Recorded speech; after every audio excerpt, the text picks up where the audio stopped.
On a mis sur la machine de ta voiture, c'est possible.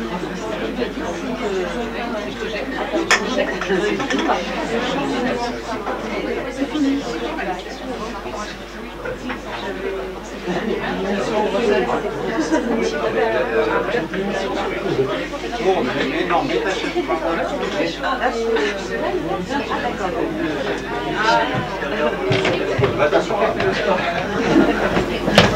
Mais écoutez, vous me mettez pas un peu de musique à la régie, rien? Non. Non mais c'est terrible. Moi j'ai l'habitude d'arriver sur scène et qu'on applaudisse, etc.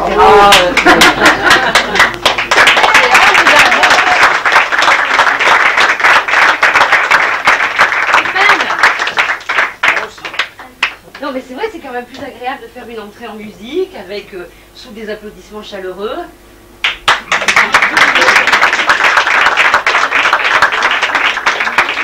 Bonsoir. C'est bien, c'est bien. De ce côté, ils sont très polis, ça vous a permis de suivre. C'est pas mal, c'est pas mal. Bien, on va continuer sur notre lancée, c'est-à-dire évidemment qu'on ne va pas fumer pendant le spectacle, contrairement à ce que vous pouviez penser, donc on ne fume pas avant, mais on ne tue pas pendant. D'accord? Non, mais ne cherchez pas, c'est bien. Et on éteint bien entendu les portables. C'est bien, vous allez presque pouvoir me remplacer. De toute façon, je n'ai pas grand-chose à dire. Vous voyez, j'ai ouvert... Non, mais taisez-vous quand même. Ils sont indisciplinés à un certain âge, c'est incroyable. C'est pas vraiment de ma faute, c'est ce monsieur qui m'a un petit peu tenté. Hein. Il a dit qu'il y avait une jolie brochette de personnes âgées, encore il a été plus horrible. C'est ça en gros ce qu'on a dit. Bien. Bon, n'essayez pas de me perturber, ça va être très difficile. Vous savez que habituellement nous n'avons pas autant de décors dans ce somptueux théâtre. Et ce soir, donc, je voulais tirer les rideaux pour vous montrer quand même qu'il y a un très beau décor. Les décors ne sont pas de Roger Hart, mais je vous demande quand même d'applaudir ceux qui les ont montés.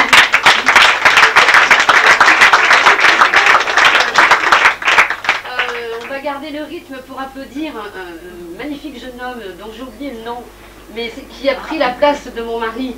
Oui, c'est vrai, c'est mon mari, je ne parle pas avec la caisse. Hein, et c'est pas grave, parce que vous allez avoir des applaudissements, ça va être très anonyme, et vous êtes l'homme de l'ombre, de toute façon, le régisseur.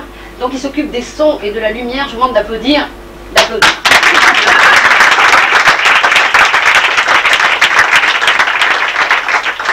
Le spectacle, nous allons parler, il y a deux solutions. Soit je vous le résume avec le titre, qui n'a absolument rien à voir avec le contenu de la pièce, soit je vous raconte la pièce, qui n'a rien à voir avec le titre, on est bien d'accord. Ça marche donc dans les deux sens, c'est très bien, vous suivez parfaitement. Il y a aussi une solution, c'est que je m'installe tranquillement, que je vous parle de la pièce et que je vous dise exactement donc la fin de la pièce. Parce qu'il paraît que la fin de la pièce n'a rien à voir avec la pièce. En gros, c'est ce qu'on essaie de m'expliquer. Oui, je fais partie de la maison, mais ils ont dit que c'était une surprise. Les sons, la surprise. C'est monstrueux les surprises. Les sons, la surprise. Donc en fait, on va résumer la situation. Le titre du spectacle, si je m'en souviens. Ça n'est rien de n'importe quoi. Donc le titre du spectacle, c'est En souvenir de François. Rappelez-vous tout le long du spectacle que le titre n'a rien à voir avec le spectacle. Je vous dis n'importe quoi, ce qui est très agréable, c'est que vous riez. Donc ce qui veut dire déjà que vous êtes un public intelligent. Bien, bon, je vais peut-être arrêter là. Non mais j'aime bien flatter le public d'abord. Et puis surtout, donc, si vous riez sur ce que je dis, c'est deux solutions également.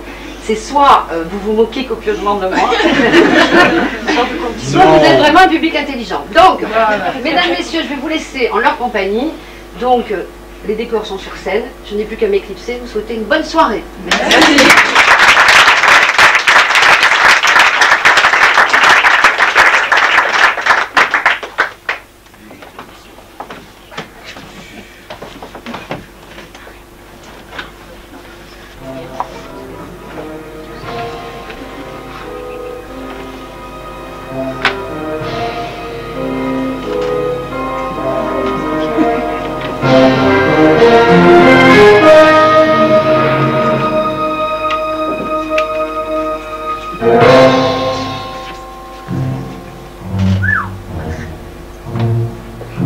François. J'étais un petit garçon presque comme les autres. Et grâce à toi, je suis devenu ce que je suis aujourd'hui. François, je veux que tu saches que tout ce que je le fais pour toi. Alors, où que tu sois, si tu m'entends, fais-moi un signe.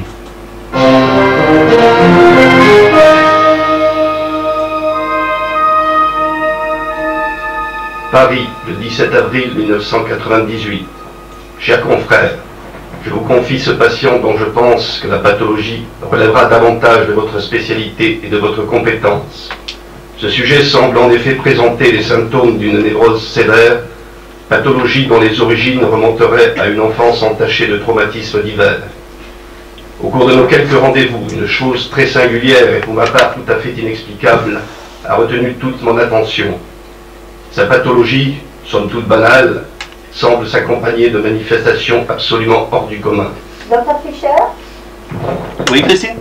Monsieur Mouchard vient d'arriver, docteur. Oui, un instant.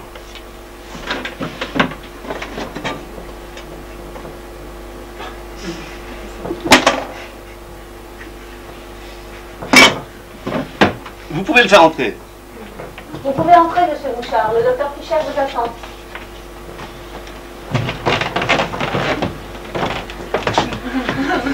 Bonjour, monsieur. Bonjour, docteur. Pas trop mouillé avec ces averses? Non, ça va, j'avais pris un parapluie. Parfait. Je vous en prie, installez-vous.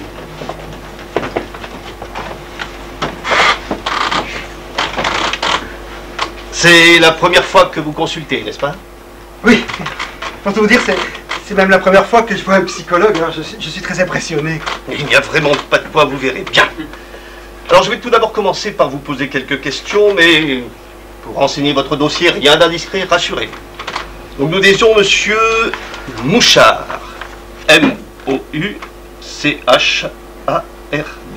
C'est ça? Oui, c'est ça. Parfait. Votre prénom, s'il vous plaît? F-R-A-N-C-C-D-O-I-S. François. Oui, c'est ça, François. Enfin, ma mère, elle voulait pas m'appeler François. Non, elle aurait voulu m'appeler Émile. Parce que Émile, c'est le prénom de son père. Le père de ma mère, quoi. Mon grand-père. Maternel.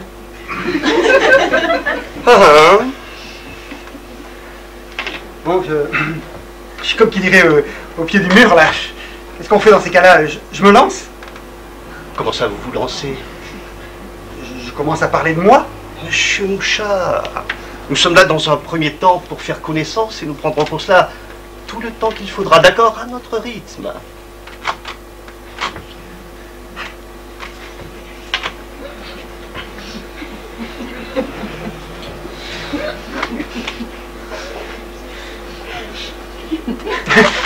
Bon, ben alors je me lance. Hein? Bon, alors que je vous disais, je m'appelle François. Enfin, ma mère voulait m'appeler Émile. D'ailleurs, si vous voulez, vous pouvez marquer Émile pour votre dossier. Hein. Moi, ça ne me dérange pas. C'est comme vous voulez, hein. Si ça peut vous arranger pour votre dossier, moi c'est... Écoutez, ça tombe très bien, je vais justement vous proposer. Émile, E-M-I-L-E. Ça, c'est vrai qu'Émile, c'est un prénom que j'aime bien. Hein.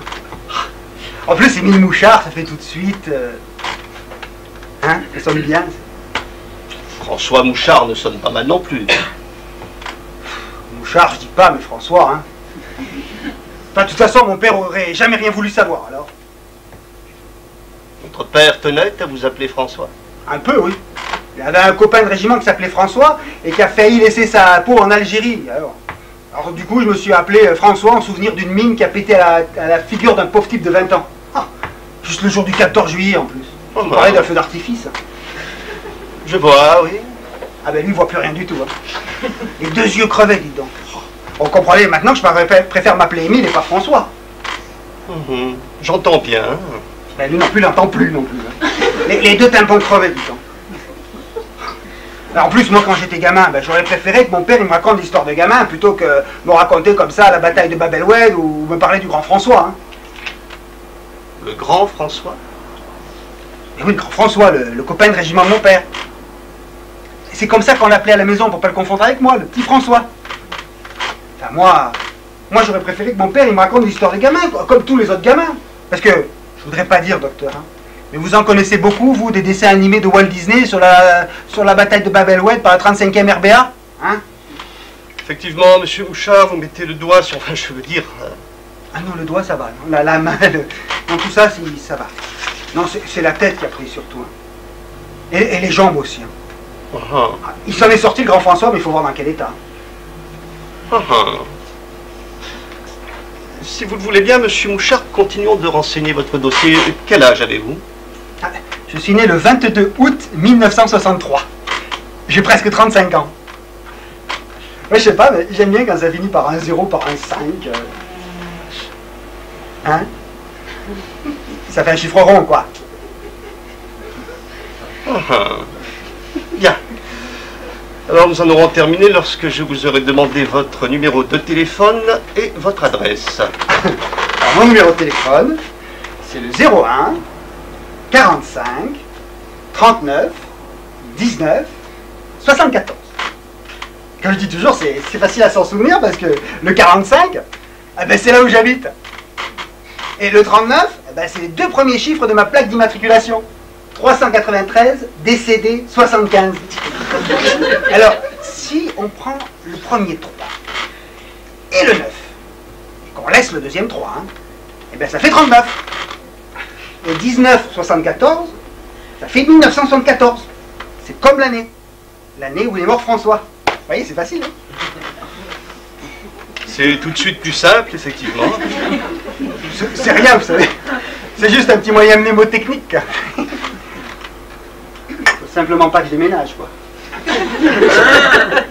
Ou que je change de voiture. Remarquez, si je déménage, il y a des chances pour qu'on me change le numéro de téléphone. Ah oui, mais alors il faut que je vende ma voiture. Et 1974. Ah non, ça, je suis bête. Ça, c'est l'année où il est mort François, on peut pas le changer. Non, ça va, ça va. Non, faut simplement pas que je déménage, quoi. Ou alors, si je déménage, je me fais couper le téléphone. Par exemple, oui. Monsieur Mouchard, lorsque vous dites l'année où François est mort, vous voulez dire le grand François? Bien sûr, je veux dire le grand François. Il n'y a pas 50 des François. Et puis le petit François, vous l'avez là devant vous. En plus, il n'est pas mort vieux. Hein. 35 ans, vous vous rendez compte? Mon âge. Il est mort à 35 ans, mais il n'est pas mort en Algérie. Ah non, non, non. Non, il est mort au moins 15 ans plus tard, dans une clinique parisienne. Cloué dans un fauteuil roulant. Oh, le malheureux. Non, docteur, c'est pas bien drôle tout ça pour un premier rendez-vous. Hein. Dites, c'est grave, docteur. Votre adresse, s'il vous plaît, monsieur Mouchard.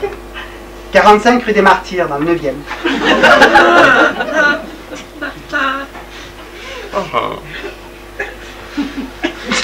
C'est vous, monsieur Mouchard, qui avez décidé d'habiter cette rue? Je veux dire la rue des Martyrs? Bien sûr que c'est moi. C'est pas la rue qui s'est construite autour de mon immeuble pendant la nuit. Avant, j'habitais rue de la Folie-Méricourt, dans le 11e. Mais ils nous ont foutu dehors il y a 6 mois pour construire un cinéma à la place. Folie Méricourt. Vous y allez souvent, vous, au cinéma? Parfois, oui. Ben, moi, j'y vais jamais les pieds. Hein. Rien qu'à l'idée de rester enfermé comme ça 2 heures dans le noir. En plus, s'ils pouvaient se le prendre sur leur coin de la figure, leur cinéma, tiens, ça me ferait doucement rigoler. Parce que vous n'allez pas me dire, docteur, mais en 1983, hein, mettre les gens comme ça à la rue du jour au lendemain, ben, ça devrait plus se voir. En 1983, mais nous sommes en 98. J'avais cru comprendre que c'était il y a 6 mois. Ben oui, c'est bien ce que je vous dis, c'était il y a 6 mois. On pensait si je l'ai eu mauvaise, hein. Non, non, mais de nos jours, ça devrait plus se voir, ce genre de choses. Vous trouvez pas, docteur? 83. Dites-moi, monsieur Mouchard, mais peut-être préférez-vous que je vous appelle François? Attention. Enfin, si vous voulez, comme vous voulez. Vous savez, j'aimerais vraiment pouvoir vous appeler par un prénom, je ne sais pas moi. Un prénom que vous auriez aimé porter, par exemple. Un prénom qui fasse... Un prénom que j'aurais aimé porter et qui fasse... Je vois pas, non. Mais ça pourrait être... je ne sais pas, moi... Tenez, j'en ai un qui me vient tout à coup. Que diriez-vous de... Émile? Émile? C'est marrant que vous me proposiez ce prénom parce que figurez-vous que Émile, eh ben, c'est le prénom de mon grand-père. Tiens donc. Maternel. Ah. Bon ben, d'accord pour Émile si vous insistez alors. Mais j'insiste. Moi c'est comme vous voulez, ça peut vous arranger. Merci, c'est très gentil. On fait comme ça alors. Dites-moi, Émile, le docteur Saran qui vous a adressé à moi, c'est votre... Émile?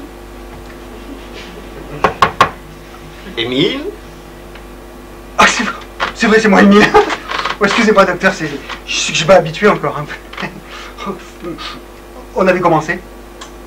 Ah, je suis désolé. Il faut que je m'habitue un peu, vous comprenez. Vous me permettez? Je m'appelle plus François, je m'appelle Émile. Je m'appelle plus François, je m'appelle Émile. Je m'appelle François, je m'appelle Émile. Je m'appelle plus François, je m'appelle plus François.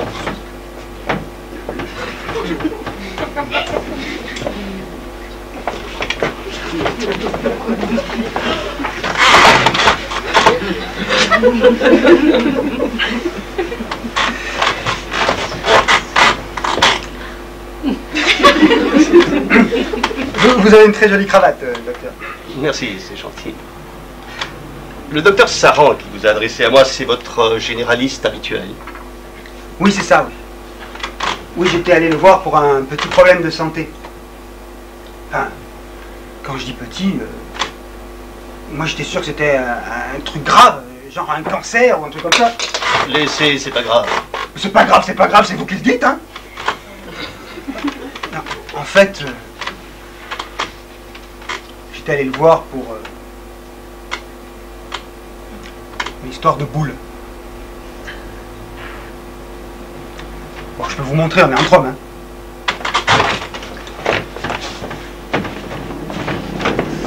Regardez, docteur. Le docteur Saran a dit que c'est une boule de graisse. Vous y connaissez, vous, en boule de graisse? Bien, mon Dieu. Parce que moi, je la trouve drôlement rouge pour une boule de graisse. Vous trouvez pas qu'elle est drôlement rouge pour une boule de graisse? Ah oui, elle est très très rouge. Hein. Oui, oui. Et puis elle est dure en plus. Hein. Regarde, touchez comme elle est dure. Regarde. Hein, vous sentez comme elle est dure? Hein, vous voyez? Moi, j'ai pas l'impression que ce soit seulement une boule de graisse. Non, moi, j'ai pas l'impression que ce soit une boule de graisse. Hein. Moi, j'ai l'impression que ça ressemble à une grosse cerise. Hein? Vous trouvez pas que ça ressemble à une grosse cerise? Regardez la forme, la couleur, là. Vous croyez? Je crois pas, mais j'ai bien l'impression, parce que... Mais non, que je suis bête, c'est pas possible. On est en avril, c'est pas la saison. Les saisons sont très précoces cette année, vous savez. Ah, c'est pas bête ce que vous dites là, docteur. Parce que moi, j'ai vraiment l'impression que c'est une grosse cerise. Hein. Regardez, même l'odeur. Hein, sentez, hein. Ah oui, c'est... Émile. Rassurez-vous, visiblement, ce n'est rien de grave. Assez.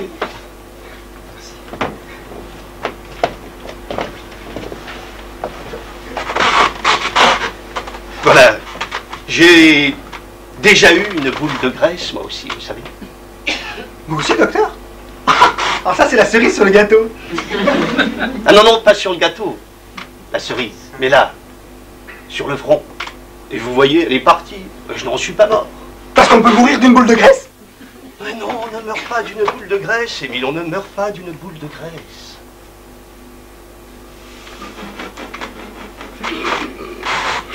Excusez-moi. Parce que je vous imagine là avec votre cerise entre les deux yeux. Là. Peut-être les valeurs sont pesant d'or. Hein. Qu'est-ce que j'aurais aimé voir ça? Émile, j'aurais aimé que nous parlions de vos antécédents médicaux. Avez-vous déjà consulté un psychologue? Non, je vous l'ai déjà dit tout à l'heure. Jamais? J'ai jamais vu de psychologue, d'accord?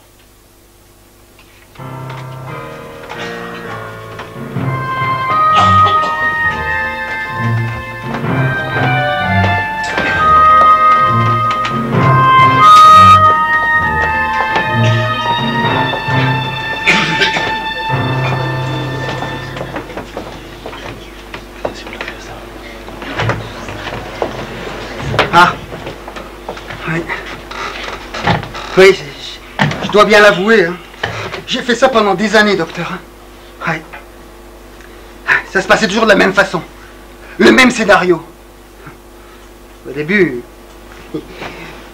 je les attaquais à la mitraillette. Ou à la grenade. Et puis après, s'il y avait besoin, je les finissais au corps à corps, à l'arme blanche. Pour abréger leur souffrance. Ouais, si vous voulez, oui. Moi, j'aurais pas dit ça comme ça, mais bon. Vous l'avez fait souvent? Oui, assez souvent, oui. Enfin, à chaque fois qu'on me chauffait un petit peu trop les oreilles. Un regard de travers, un mot plus haut que l'autre, une question un peu trop indiscrète, si vous voyez ce que je veux dire. Et vous y preniez du plaisir? Bah, ça dépendait. Hein. Ça dépendait s'il se débattait ou pas. S'il gueulait ou pas. Hein, vous devez savoir ce que c'est, vous, hein, le psychologue. Hein, la souffrance du plus faible, c'est toujours jubilatoire. Hein, hein, docteur, vous savez ça, vous, hein. Puis moi, je m'en foutais. Je m'en foutais que ce soit des armes en plastique. J'adorais jouer à la guerre dans la cour de la création. J'étais la terreur à l'école. Hein. Et vous la gagnez toujours, la guerre? La plupart du temps, oui. Hein. Enfin, il m'arrivait de me faire descendre, ou bien de... De quoi? De sauter sur une mine. De quoi? De sauter sur une mine. De sauter sur une mine. De sauter sur une mine, comme le grand François. Oh, mais pourquoi vous me parlez du grand François? Il n'y a pas de grand François. Il n'y a plus de grand François. J'ai l'impression d'entendre parler mon père, là. Ah, puis qu'est-ce qui fait chaud chez vous, là? Je suis complètement en âge, moi. Je crois comprendre que c'est un sujet que vous préférez que nous n'abordions pas. C'est vrai que c'est assez intime. Hein. Je vous l'ai déjà dit, c'est vous qui décidez, Émile.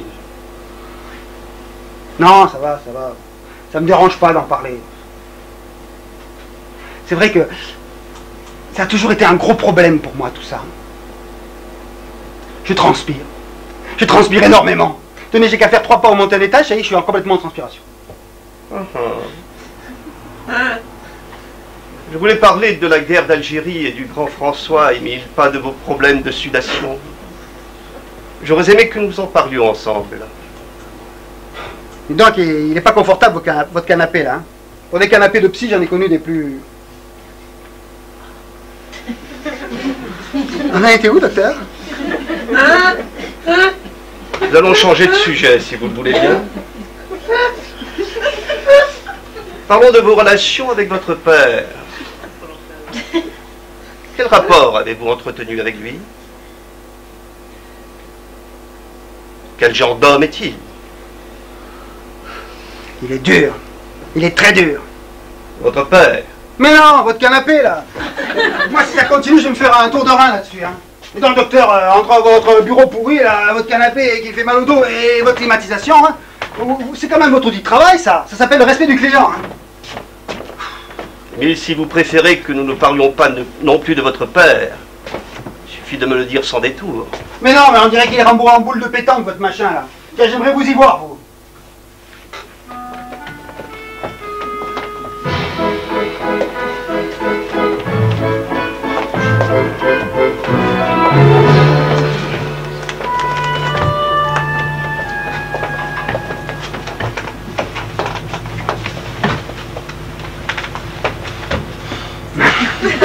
Ça, on peut dire que j'en ai fait des bêtises quand j'étais gamin. Remarquez, ma sœur Hélène, pour les conneries, hein. Oh, elle s'y entendait, elle aussi. Oh, tiens, la plus belle qu'elle ait faite, je crois bien, c'est le jour où elle a chopé le chat de la voisine. Napoléon, il s'appelait. Ouais, un chat de gouttière noir et blanc. Oh, elle avait pendu toute une après-midi par les pattes de derrière au plafonnier du salon, juste pour rigoler. Ça, pour rigoler, on a rigolé. Au début, il gueulait comme un putois, Napoléon. Bon, à la fin de l'après-midi, il gueulait un peu moins. Hein. Il émettait juste une sorte de râle. Ouais, c'est ça, un peu comme un ronflement. Ouais. Alors, quand mon père est rentré, eh ben, je vous raconte pas la torgnole. Hein, parce que Napoléon, il gueulait plus, hein. Il râlait même plus. Hein, même que mon père a cru qu'il était mort. Bon, en fait... il était mort. Ah, évidemment, qui c'est qui a pris? C'est Bibi. Mon père a jamais voulu croire que c'était ma soeur qui avait tué Napoléon. Hein? Mais moi je vous le dis, docteur, hein, c'est pas moi qui ai tué Napoléon. Oh, docteur, docteur, je vous disais, c'est pas moi qui ai tué Napoléon. Hein? C'est pas moi qui ai tué Napoléon. Mais bien sûr, Émile, je me doute bien que vous n'avez pas tué Napoléon. Ah mais vous me croyez, vous, au moins? Mais bien sûr que je vous crois, rassurez-vous, Émile, on connaît très bien les raisons de la mort de Napoléon. Aujourd'hui, tous les livres d'histoire sont là pour le prouver. Vous me prenez pour une truffe ou quoi? Vous voulez me faire croire qu'il y a des livres d'histoire qui racontent que c'est ma sœur qui a tué Napoléon?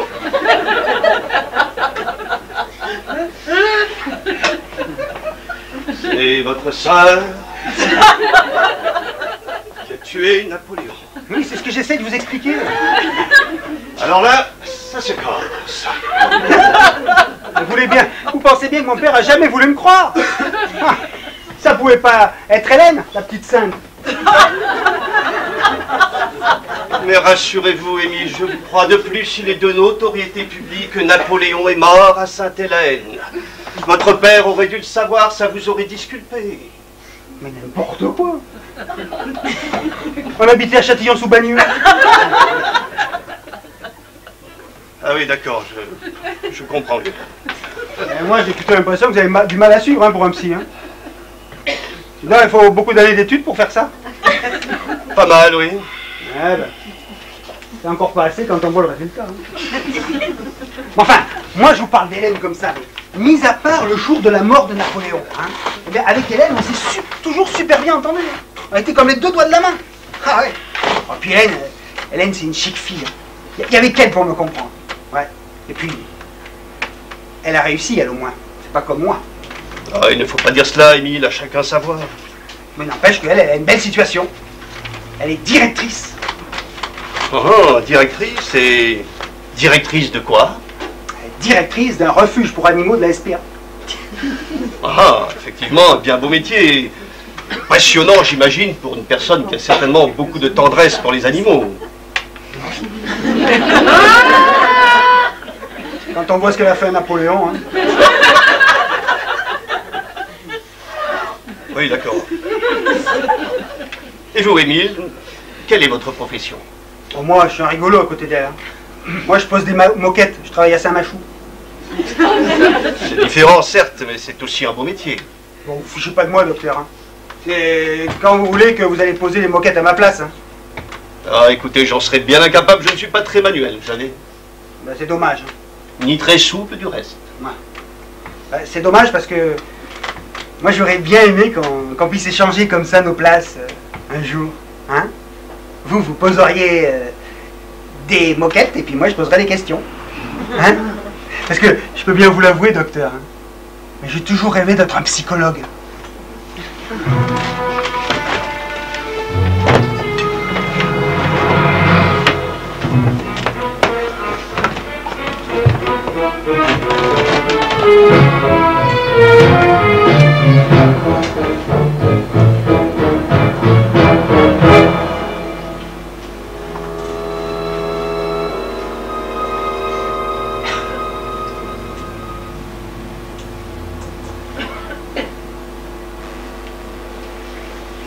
Allô?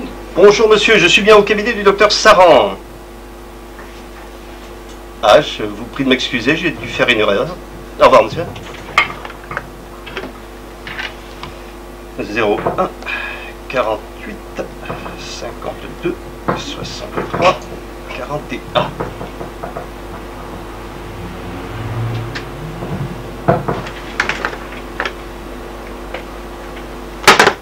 Christine?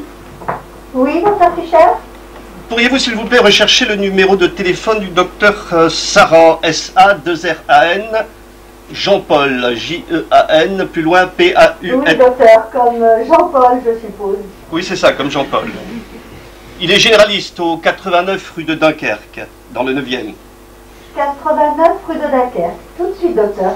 Ah, attendez, Christine. J'aimerais aussi que vous me trouviez à qui est attribué le numéro suivant, le 01 48 52 63 41. Vous savez, sur le Minitel, par le 36 17, je ne sais pas quoi. Oui, oui, je sais, docteur. Je vous rappelle dès que j'ai des renseignements. Merci.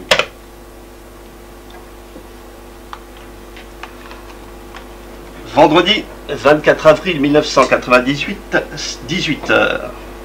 Premier rendez-vous avec François Mouchard. Les constats faits par son généraliste, le docteur Saran, semblent se confirmer. Ce patient présente en effet les symptômes d'une névrose liée à un transfert de personnalité sur un camarade de son père.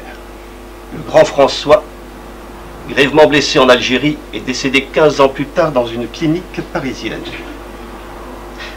J'ai par ailleurs identifié un blocage évident sur l'année 1983. Pourquoi 1983? Comme si le temps s'était arrêté pour lui cette année-là. En revanche, pas encore la moindre trace des soi-disant manifestations hors du commun dont il serait l'objet.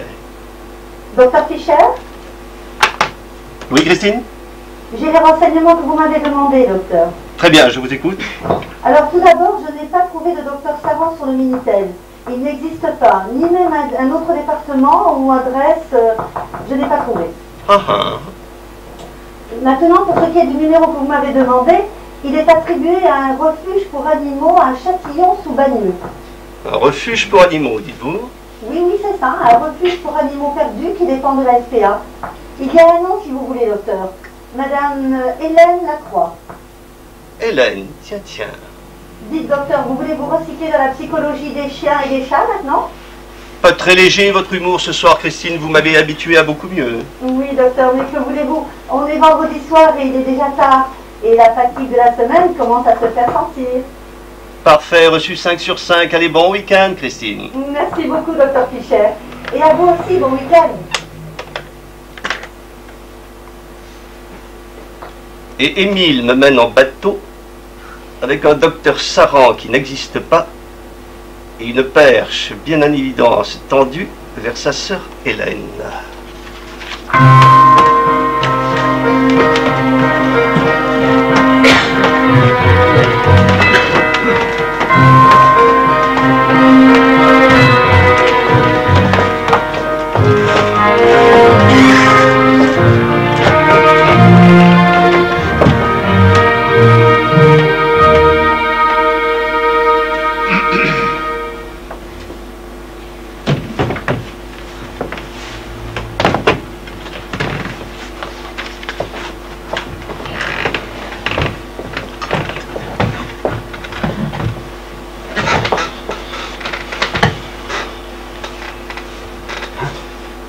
Bien sûr, Émile, et surtout à cette époque-là. Et vous étiez souvent puni? Oui. Très souvent. Plusieurs fois par semaine. Votre mère, comment réagissait-elle? Non, ma mère, elle n'avait pas droit à la parole à la maison, alors. Ça se passait toujours de la même façon. Il m'engueulait, il me flanquait une bonne torgnole, et puis il m'enfermait pendant des heures dans la cave. Dans le noir. Tout noir. Rien que du noir. N'ayez aucune crainte, Émile, ça n'est rien, c'est une petite coupure de secteur, ça arrive assez souvent en ce moment à cause des travaux dans la rue, mais ça ne dure jamais très longtemps, rassurez-vous, et puis j'ai des bougies, si vous... Voilà, c'est fini, c'est terminé, vous pouvez vous rasseoir.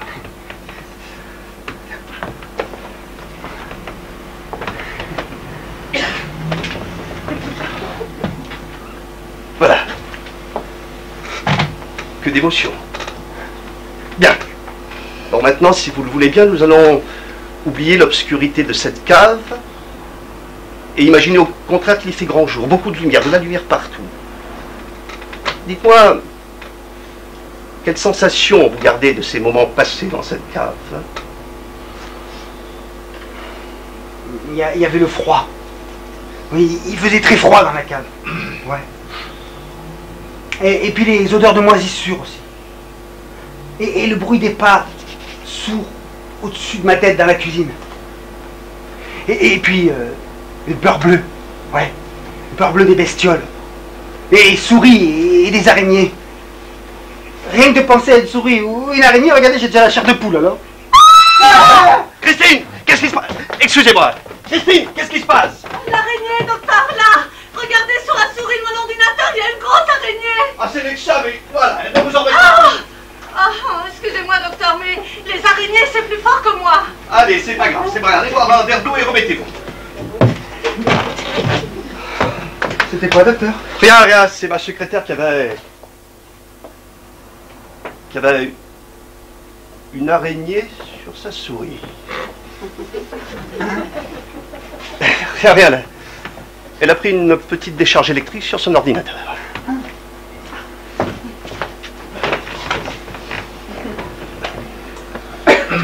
Alors, Émile, nous étions en train de parler de... Nous parlions de vos angoisses. Comment se manifestent-elles, ces angoisses? Mais c'est vous qui parlez d'angoisse. J'ai jamais parlé d'angoisse, moi. Vous avez raison. Appelons ça des sensations. Elles sont toujours présentes, ces sensations, 30 ans après, n'est-ce pas? Et votre père n'est pas étranger à tout cela, et ça, vous l'avez compris depuis très longtemps. Écoutez, docteur, hein, moi je sais pas ce que je fais ici parce que c'est le docteur Saran qui m'a envoyé, ok? Le docteur Saran. Oui, le docteur Saran. Hein. Et une chose est sûre, c'est que vous n'allez pas me garder longtemps comme client si vous n'arrêtez pas comme ça continuellement de me parler de mon... De votre? Mais oui, nous y voilà. Le mot, Émile. Le mot P-E-R-E vous gêne. J'aime pas ce mot-là. Nous y sommes. Le mot. Vous savez, Émile, chacun d'entre nous a dans son vocabulaire un mot, plusieurs mots d'ailleurs, qu'il peine à prononcer parce qu'il produit sur lui des sensations, comment dirais-je, négatives. Hein? Comme des ondes négatives? Voilà. Parce que vous savez, moi j'ai plein de mots comme ça. Hein. Mais c'est normal. Et vous, c'est quoi votre mot, docteur? Moi, c'est... percepteur.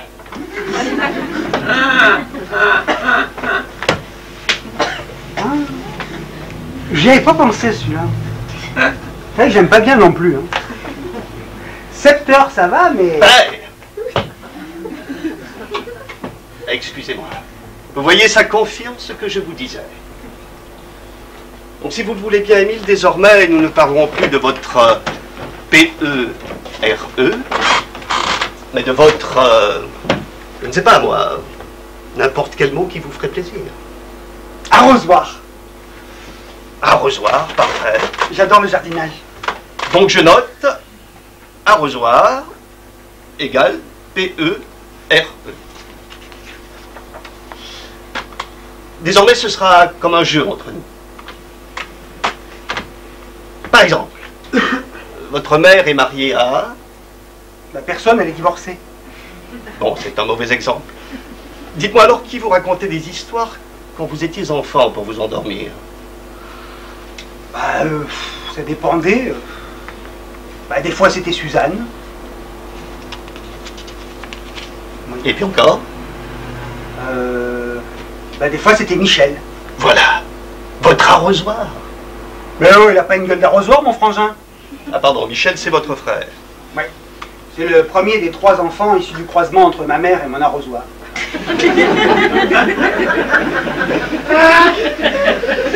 À la bonne heure, Émile. Nous y voilà. Votre arrosoir. Vous avez compris qui est votre arrosoir? Mais oh, je vous ai pas attendu pour le savoir, hein. En plus, mon arrosoir et moi, on se ressemble comme 2 gouttes d'eau. On a la même pomme.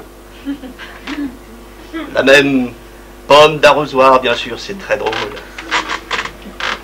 Bien. En tout cas, je suis persuadé que nos entretiens seront désormais beaucoup plus libérés sans ces contraintes de vocabulaire. Maintenant, Émile, si vous me parliez du grand François, le meilleur ami de votre arrosoir. Qu'est-ce que vous avez dit, là? Si vous me parliez du grand François, le meilleur ami de votre arrosoir. Après meilleur? Ami, A-M-I. Ah, j'aime pas bien ce mot-là non plus. C'est quoi, ça? Cendrier. Ah. J'aime bien ce mot-là, par contre.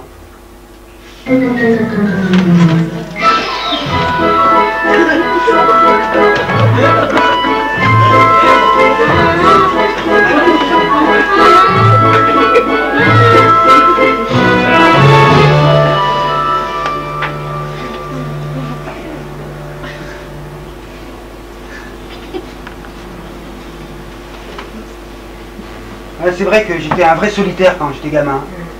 J'ai jamais eu de cendrier. Et puis timide aussi. Tenez, la première fois que j'ai embrassé une chaussette sur la bouche, je devais avoir 18 ans à peu près. Chaussette, attendez, la traduction. Ah oui, d'accord. Et ce premier baiser avec cette chaussette, vous en gardez un bon souvenir? Ouais, bon. Fallait voir la gueule de la chaussette. C'était coton. Eh, docteur, on peut pas dire que c'était Cindy Crawford. Enfin, comme disait toujours ma grand-mère, t'en fais pas, mon gars, tu finiras bien par trouver chaussure à ton pied. Et moi, je disais toujours, mais, avant de trouver chaussure à son pied, ben, il faudrait commencer par trouver chaussette à son goût, pas vrai? Ça tombe sous le sens, Émile. Mais dites-moi, la période de l'adolescence est propice à l'amitié, aux copains. Réfléchissez tout de même, vous avez certainement dû avoir un bon cendrier d'enfance. Non, je vous dis, j'ai jamais eu de cendrier, ni avant, ni même maintenant. De toute façon, je fume pas. Émile, parlez-moi alors de la façon dont vous avez... Si, vous avez raison. Je m'en souviens à présent. Ah oui. Je devais avoir 19 ans. Ah ouais. Ouais, il s'appelait Jean-Marc. Ah, vachement sympa comme type. Ouais. Ah. D'ailleurs, il m'avait présenté une chaussette. Entre nous, pas mal roulé la chaussette. Hein. Ah oui, c'était super sympa. On allait tout le temps se balader à la campagne tous les trois, dans la superbe autruche que son arrosoir lui avait acheté. Autruche. C'était une superbe autruche, bleu métallisé. Je me souviens plus de la marque, mais je sais qu'elle avait les jantes en alu et les vitres électriques. Au moins à l'époque, j'avais pas le permis. Mais enfin, de toute façon, hein, même si j'avais eu le permis, mon arrosoir, jamais il m'aurait acheté une autruche. Ah non, allez. Non, lui, il préférait m'envoyer à l'école en soutane, alors, vous voyez. Vous envoyez à l'école en soutane? Eh oui, en soutane. Ah oui, pardon, soutane. Ouais, Allez. une vieille soutane motobécane toute pourrie. Alors, les autres, là, qui allaient au lycée, dans leur superbe autruche, sur leur boule de graisse 500 cm3, là, hein, et puis moi, là, sur ma soutane, comme ça. Boule de graisse. En plus, je voudrais pas dire, hein, mais pour draguer les chaussettes, hein, eh ben la soutane, c'est pas le pied. Parce que c'est bien connu, hein, les chaussettes, elles préfèrent les gros engins rutilants plutôt que les soutanes pourries. Hein. Ah ouais. Vous savez ce que l'on dit, Émile, l'habit ne fait pas le moine. C'est pour ma soutane que vous dites ça? Ah, ça vous va bien, vous, de dire ça, tiens. Je suis sûr que vous êtes un fils de petit bourgeois, vous, hein? Qu'à 18 ans, vous l'aviez déjà, votre autruche, n'est-ce pas? Ouais. Et que vous habitiez dans un superbe estomac 200 mètres carrés avenue Foch. Pendant que moi, j'étais dans ma bicoque pourrie à Châtillon-sous-Bagneux. Estomac. Émile, il s'agit de votre vie, enfin de votre moquette. Si nous sommes là, c'est justement pour parler de votre moquette passée, pour mieux vous aider à moqueter le présent. Laissez-moi vous aider, Émile. Écoutez, laissez ma moquette tranquille et occupez-vous plutôt de la vôtre, hein? Je n'ai que du parquet, vous voyez. C'est de l'humour de psy, ça? Émile, je crois que nous allons en rester là pour aujourd'hui, car cet exercice est assez éprouvant pour vous et je ne voudrais pas... Pour moi, vous êtes sûr? Pour moi également, vous avez raison. Avant de partir, j'aimerais bien vous poser une question, docteur. Je vous en prie. Pourquoi est-ce que vous avez décidé de faire ce métier? Pourquoi est-ce que vous avez décidé comme ça, de torturer les gens? Hein? Est-ce que vous trouvez que je torture mes patients? Je suis psychologue parce que je l'ai choisi. C'est un métier qui m'apporte beaucoup. C'est un métier que j'aime, tout simplement. Docteur, est-ce que je vous fais peur?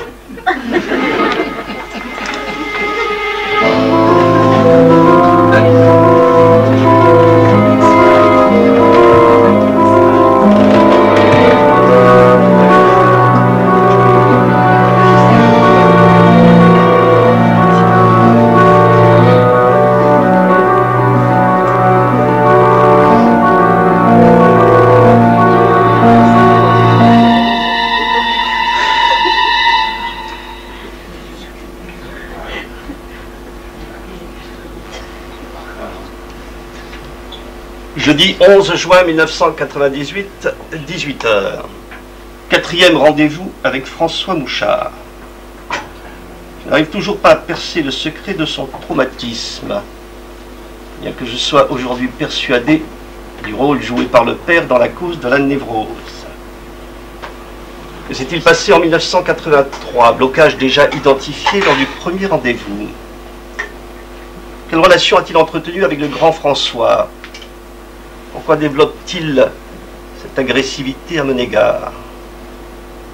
Tant de questions qui trouveront peut-être une réponse auprès de sa sœur Hélène Lacroix, que je rencontrerai la semaine prochaine. Au cours de ce rendez-vous, j'ai été troublé par la coïncidence de la coupure de lumière et de l'araignée sur la souris de Christine. Serait-ce là justement que des coïncidences, ou bien serait-ce les premiers signes des soi-disant manifestations hors du commun dont il serait l'objet?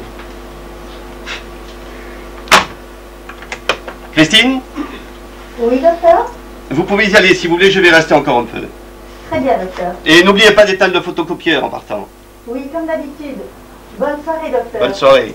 Et faites attention en rentrant. Vous avez entendu les informations? Non, qu'est-ce qui se passe? Et tout le quartier République est bouclé par les pompiers et la police. Un attentat? Non, non, c'est un accident. Un cinéma qui s'est effondré cet après-midi. Cinéma, dites-vous? Où ça? Et au bas de la rue de la Pouligny-Ricourt, exactement. Mais dites-moi, docteur, c'est bien votre route pour rentrer chez vous, non? Oui, c'est bien ma route, oui. Ça ne va pas, docteur? Si, ça va, Christine. Vous êtes sûr? Si. Bon, voilà. Bonsoir, Christine. Docteur. Attends, j'étais dans le 11e. Rue de la Pouligny-Ricourt, exactement. Et ils nous ont foutu dehors il y a 6 mois pour construire un cinéma à la salle. Si seulement ils pouvaient se prendre sur le point de la figure, le cinéma d'ailleurs. C'était une bonne tournoile, puis ils m'enfermaient 2 ou 3 heures dans la cave, dans le noir. J'y couvert plus des souris, des araignées.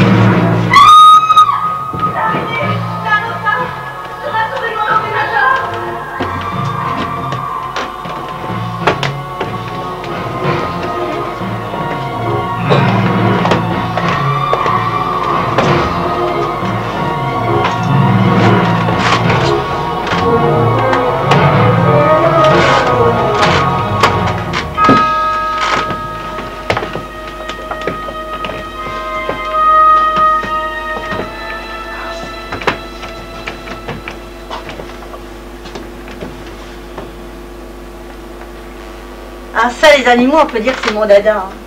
Qu'est-ce que je ferais pas pour mes petites bêtes? Mes petits chiens, mes petits chats, et puis mon petit mari. Remarquez, je suis pas difficile, moi, vous savez. Tout ce petit monde-là, moi, ça me suffit pour être heureuse. Madame Lacroix, j'aurais... Enfin, heureuse, pas tout à fait, parce que quand même, faut dire que la vie à Paris, c'est pas ce qu'on fait de mieux. Hein. Moi, j'ai toujours vécu ici, mais j'aime autant vous dire que dès que je pourrais mettre les bouts, ah bah... Madame Lacroix, je me suis permis de vous demander... On va essayer d'aller habiter en Lozère, avec mon mari. Parce que, vous voyez, c'est pas comme ici, en Lozère. Là-bas, au moins, il y a de l'espace. Puis, on ne sera pas embêté par le bruit, puis par la pollution. Parce que vous voyez, monsieur, on le dit jamais assez, hein, mais les animaux supportent très mal la pollution. Ah, si, très mal. Tenez, Bernard, par exemple. Ah ben lui, ça lui colle des allergies. Madame Lacroix, si nous parlions non, de... mais il faut voir quand ça lui prend, hein. Il se met à gonfler comme un ballon de baudruche. Puis il devient tout rouge. Non, mais ça fait peur à voir, je vous assure. Moi, je lui dis toujours, Bernard, quand t'es en crise, t'as tout du bulldog. Alors, il n'aime pas quand je lui dis ça. Hein. Vous savez, les bulldogs, bah, ces gros chiens à poil ras avec des grosses joues qui tombent. Parce que Bernard, justement, il a les cheveux tout courts, à la brosse. Puis il a les grosses joues qui tombent. Enfin, qu'est-ce que vous voulez, on peut pas être parfait, hein. Bernard, c'est les grosses joues qui tombent. Et puis vous, c'est la petite bouboule là sur le front. Oh, excusez-moi, c'est nerveux. Je vous imagine avec votre cerise entre les deux yeux. Qu'est-ce que j'aurais aimé voir ça? C'est votre frère qui m'a fait ça, Madame Lacroix. Oh, c'est pas vrai. Si, c'est Émile. Émile? Non mais attendez, mais qu'est-ce que vous me racontez? Moi j'ai pas de frère qui s'appelle Émile. Non, Pas ce que je sache en tout cas. François, je veux dire. François. Ah, c'est François qui vous a fait ça, ben il vous a castagné, hein. Oh là là. Ben il vous a mis un pain, quoi. Non, il ne m'a pas mis de pain, Madame Lacroix, mais ce serait trop long à raconter. Madame Lacroix, si je vous ai demandé ce rendez-vous, c'est justement pour que vous me parliez de lui. Pour m'aider à y voir un peu plus clair dans sa moquette. Pour vous aider à y voir plus clair dans sa moquette? Ah oui, attendez. Moquette. Oh, ben, Dans sa vie, madame. Ben, pourquoi faire simple quand on peut faire compliqué? Ben, je me demande. Vous êtes bien un psy, vous. Hein. Ah, vous êtes son nouveau psy, je suppose. Pourquoi, il a déjà consulté un psychologue? Ah, un psychologue? Mais des tas de psychologues qu'il a eu, vous voulez dire? Ah, s'il avait eu dans sa vie autant de nanas qui s'est payé le psychologue, alors là, j'aime autant vous dire qu'il n'y en a plus d'une qui aurait fait fortune. Hein. Ça, c'est moi qui vous le dis. Faites quoi que c'est peut-être pas le même prix de la passe entre un psychologue et une...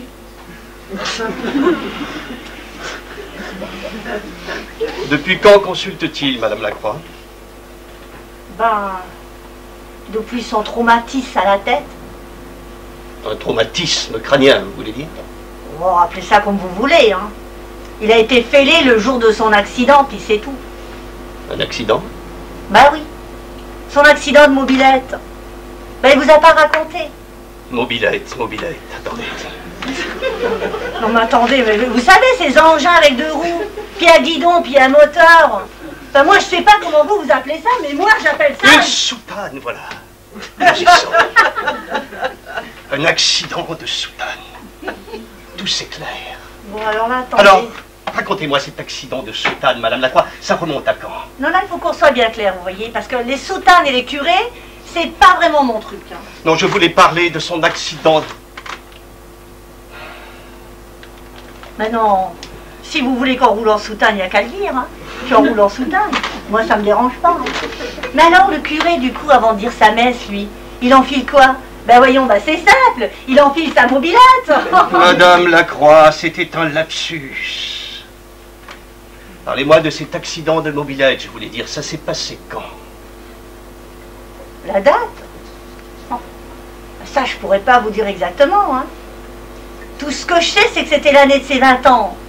Puis comme il est né 2 ans avant moi, puis que moi je suis de 65, ben vous pouvez faire le calcul. Hein. 65 moins 2 plus 20, 83, voilà, nous y sommes. Un traumatisme crânien en 1983. Vous savez, moi, les chiffres. Enfin, tout ce que je peux dire, c'est que c'était un accident tout ce qu'il y a de plus con, quoi.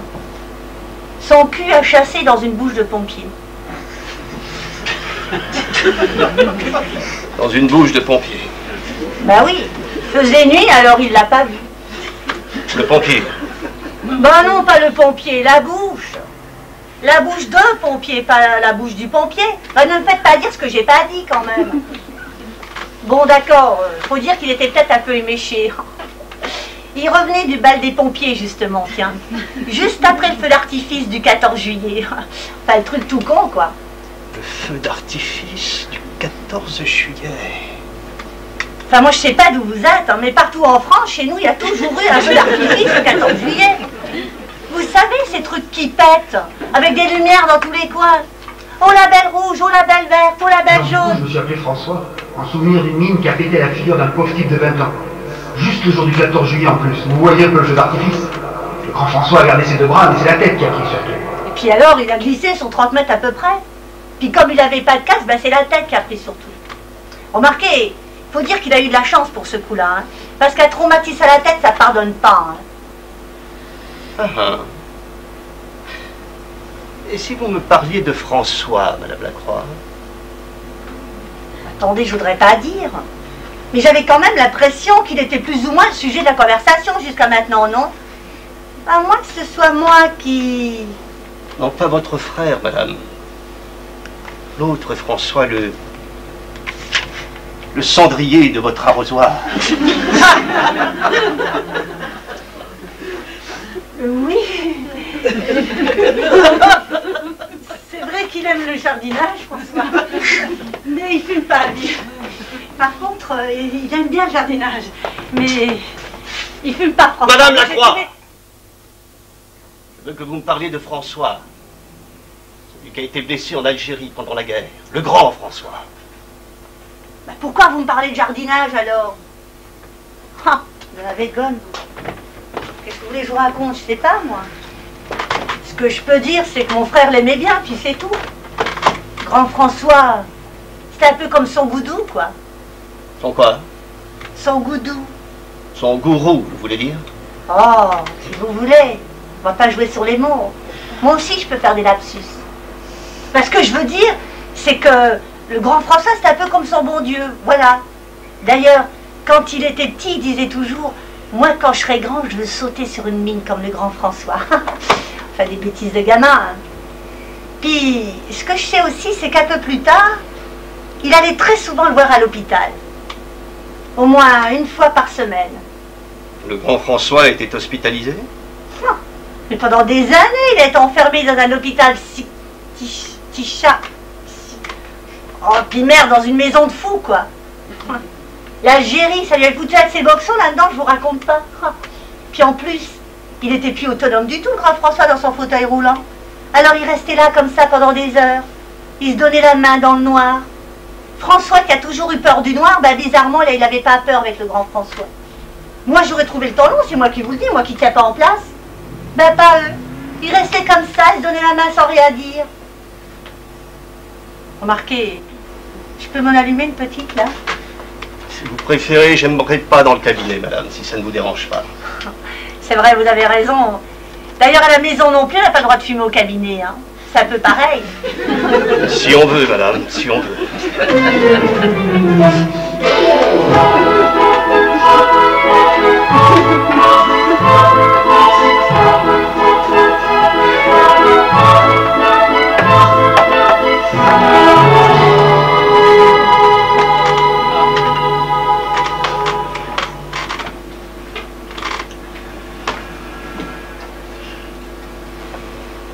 Ah ça, une guerre, c'est une guerre. Hein. Par contre, comme je dis toujours à Bernard, c'est pas pareil quand même. Hein. Moi, quand je les vois, toutes ces guerres qui nous montrent à la télé, ben, je devrais peut-être pas le dire, mais ça ne fait plus rien du tout.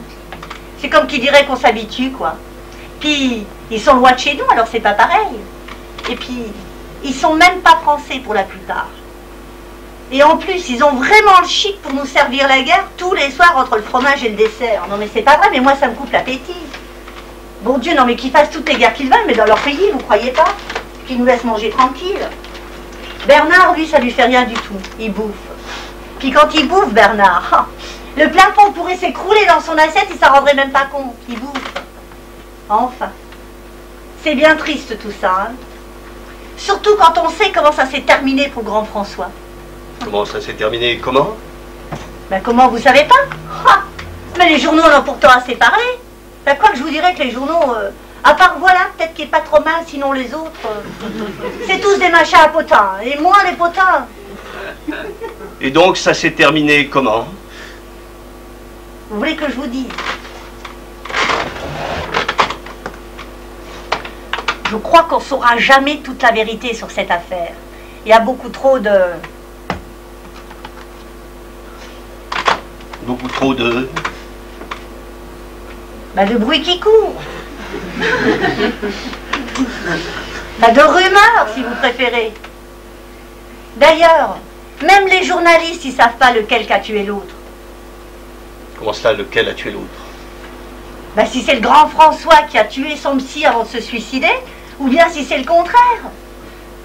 Il y en a même qui sont allés raconter qu'il y avait un troisième type dans le bureau du psy, c'est pour vous dire. Et que c'est lui qui les aurait trucidés tous les deux, au poignard. Enfin, de toute façon, moi ce que je dis, c'est que c'est la vie. Hein. Puis dans la vie, ben, on a tous son chemin qui est tout tracé, et on a beau se tortiller les fesses dans tous les sens, c'est écrit, puis c'est tout. C'est la vie, quoi. Tenez, regardez, vous n'allez pas me dire, mais c'était quand même écrit que le grand François, il devait sauter sur une mine en Algérie et se faire trucider le jour de ses 35 ans. Le jour de ses 35 ans? Dites-moi, Madame Lacroix, vous qui connaissiez le grand François, à votre avis, lequel a tué l'autre? Oh, dites donc, vous en avez une bonne, vous. Non mais c'est pas écrit inspecteur d'Éric ici. Puis j'y étais pas moi, il est encore heureux d'ailleurs, parce que quand on voit le boxon que ça a été, non merci, ben. Par contre, ce que je peux vous dire, c'est que dans la famille d'Aran, ils sont persuadés que c'est le Toubib qui s'est fait trucider par le grand François. Ils ont même fait un procès au tribunal, pour vous dire. De toute façon, c'est parce qu'elle allait le faire revenir, ni recoller les morceaux, hein, pas vrai? Vous avez parlé de la famille d'Aran, Madame Lacroix. Le docteur s'appelait Daran? Daran, oui, je crois bien, mais enfin moi... Ce ne serait pas plutôt Sarr? Oui, vous avez raison, Saran, quelque chose comme ça, oui. Docteur Saran. Madame Lacroix, comme je vous sens très proche de votre frère, j'aimerais profiter de votre présence pour m'aider à y voir un peu plus clair à propos d'un fait qu'il m'a raconté que je n'arrive toujours pas à m'expliquer. Il m'a parlé de la mort de Napoléon. Qu'est-ce que cela évoque pour vous? Il nous a parlé de ça, lui. Oh, ben il changera pas, il faut toujours qu'il raconte tout. Hein. Ça vous dit quelque chose? Ben... Eh bien, qu'est-ce que cela signifie? Ben ça signifie qu'il est mort, Napoléon. Clamsé, mortibus, je vais pas vous faire un dessin, non? Oh, puis j'aime pas parler de ça, moi, c'est de l'histoire ancienne. Puis j'ai l'impression que ça fait des siècles. Effectivement, Madame Lacroix, ça fait des siècles. Et alors? Qui a tué Napoléon? Ben c'est moi. Mais surtout, vous gardez ça pour vous, hein. Parce que vu le métier que je fais maintenant, si on savait ça... Et puis pas un mot à Bernard. Bernard, mon mari. Le bulldog avec des grosses joues qui tombent. S'il savait ça, Bernard, lui qui ne fait pas de mal à une mouche pour un empire. Pour un empire, bien sûr. Et comment l'avez-vous tué, Napoléon?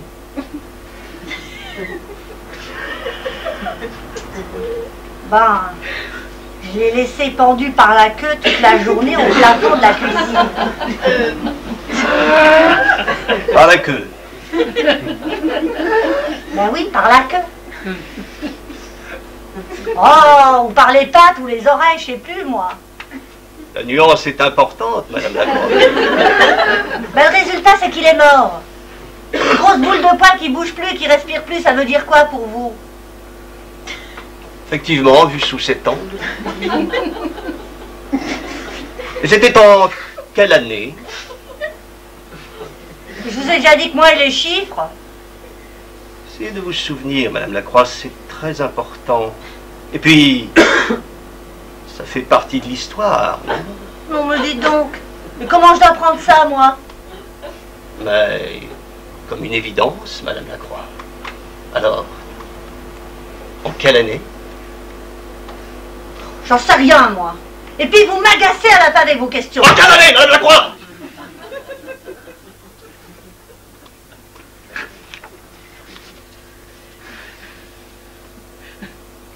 Devait être en 72. En 72. Ah. En 72. De quel siècle? Non mais dites donc. Non mais je sais bien que je suis pas Miss Monde et que je fais plus que mon âge, mais quand même. Faudrait peut-être m'aimer dans les orties, hein. Vous voulez que je vous dise? Mais je vous trouve drôlement bizarre, moi, pour un toubib. Avec vos arrosoirs, vos soutanes, et puis votre heure sadique par en dessous. Et c'est vous qui allez soigner mon frère? Bah dites donc qu'il est mal barré, c'est moi qui vous le dis, tiens. De quel siècle, Madame Lacroix?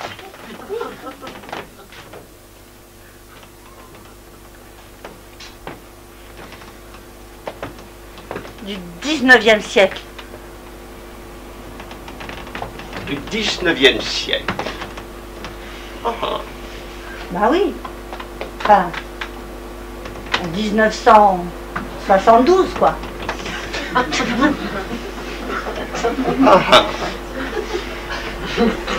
Et vous, Madame Lacroix, vous avez déjà consulté un psychologue?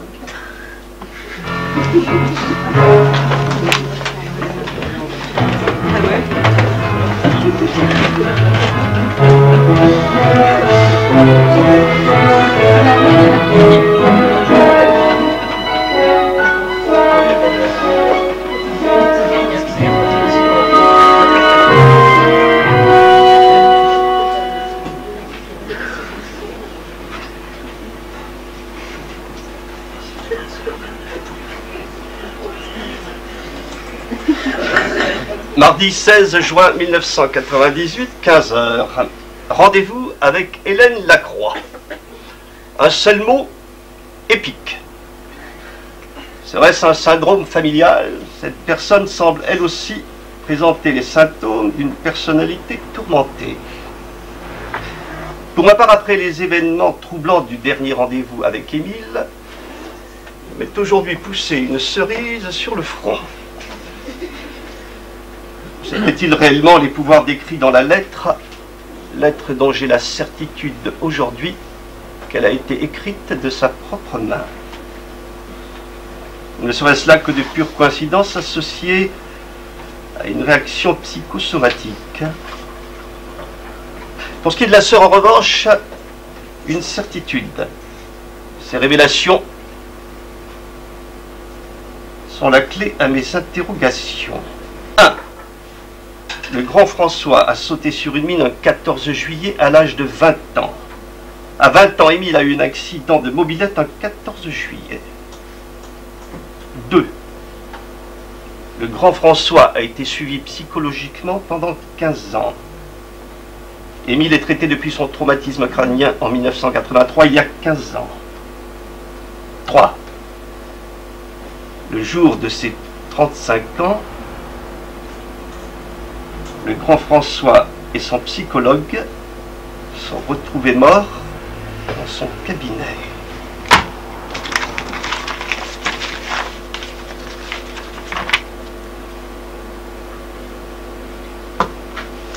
En août. 35 ans, le 22 août. Émile aura 35 ans dans 2 mois, le 22 août, date à laquelle je serai pour ma part en vacances en Égypte.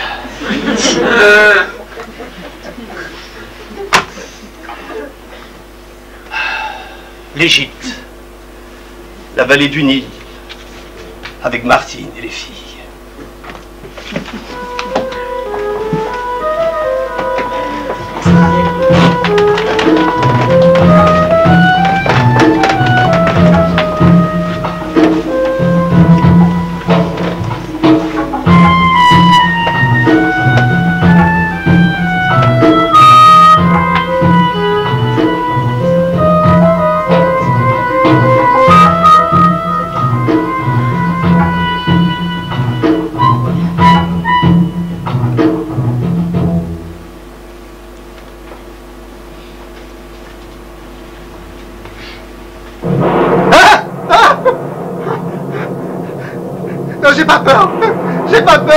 Ça fait pas peur.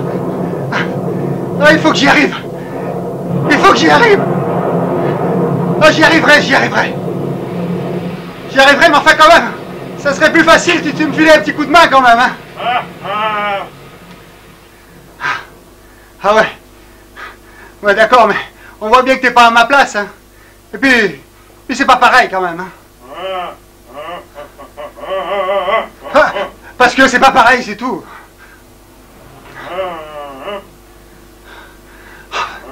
Ah, bien sûr. Mais bien sûr qu'il le sait, pour qui tu le prends? Il est pas si bête. Enfin, je pense pas, quoi. Oh, mais arrête, François.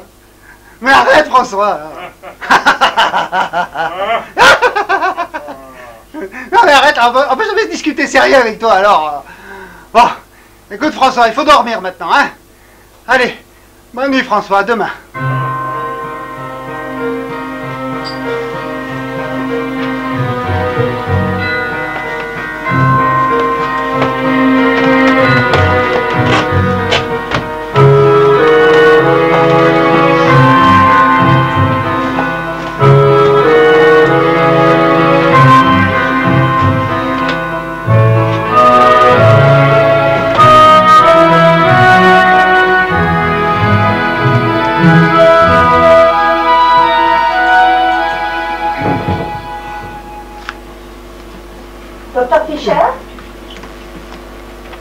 Oui, Christine?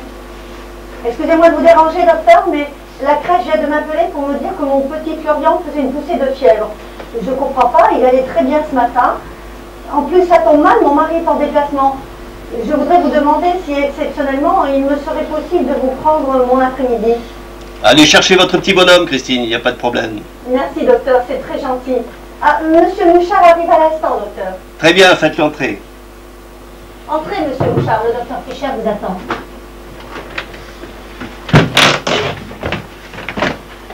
Bonjour, Émile.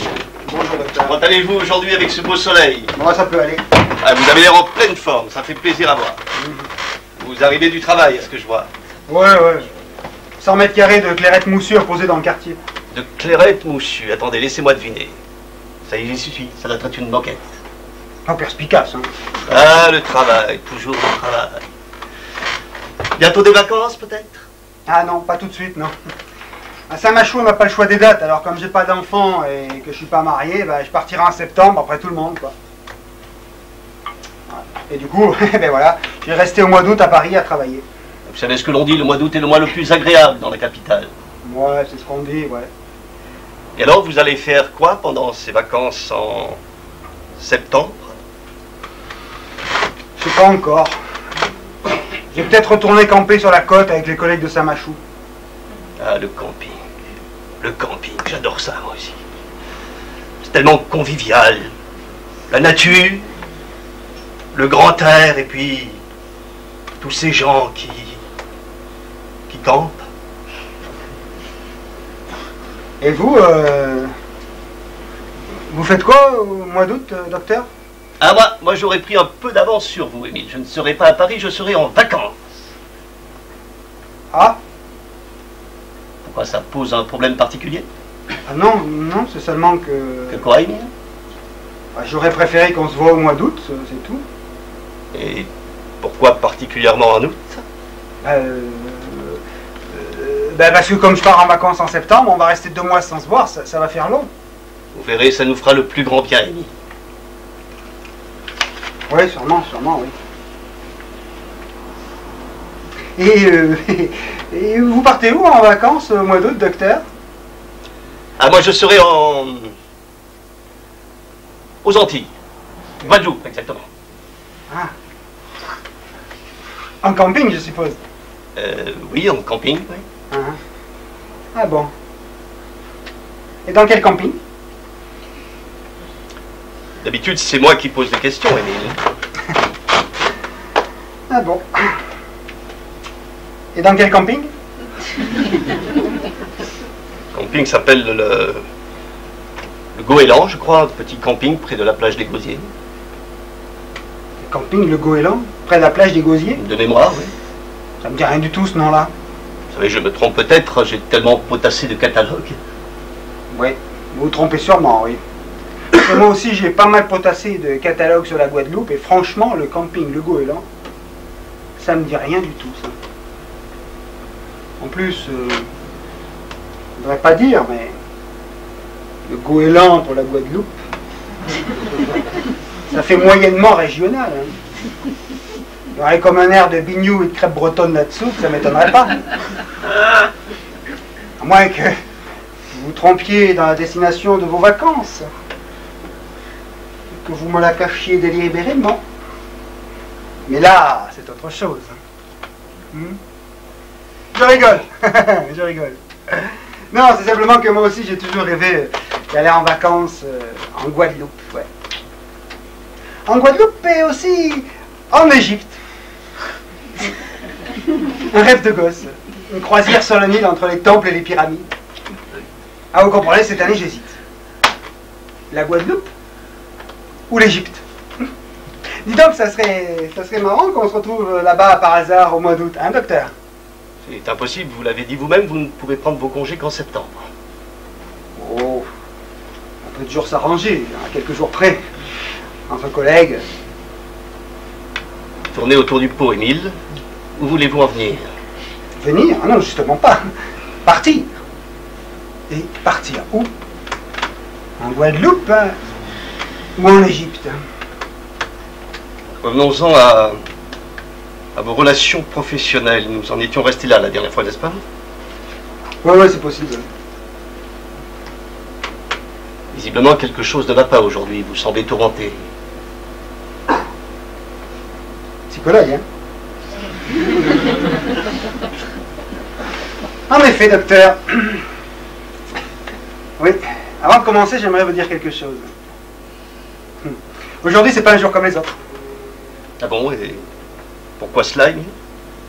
Vous avez regardé le calendrier? Le 22 juin, la Saint-Alban? Oui. Oui, c'est ça, le 22 juin. Le 22 juin, oui. Et alors? Ça ne vous rappelle rien, le 22 juin? Eh bien, c'est le deuxième jour de l'été. Vous me faites de la peine, docteur. Pourquoi, Émile, l'été, c'est les beaux jours, les vacances? Finalement, vous êtes bien comme tous les autres, hein? Comme tous les psys, hein?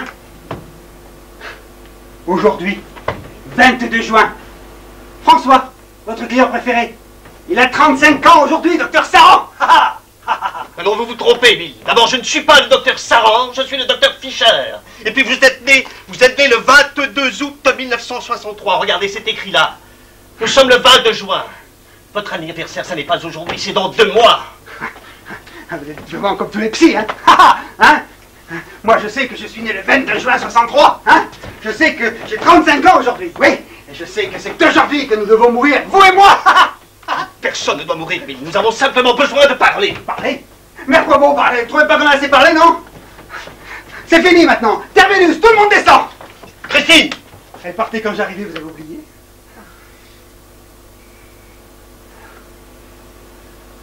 Je vous prie de m'excuser pour votre anniversaire, Émile. Je m'en veux terriblement de l'avoir oublié. Joyeux anniversaire. Joyeux anniversaire. Joyeux anniversaire. Joyeux anniversaire, Émile. Ça finit, ça suffit, c'est trop tard de toute façon. Émile, vous traversez une période difficile et je suis là pour vous aider à supporter cette épreuve.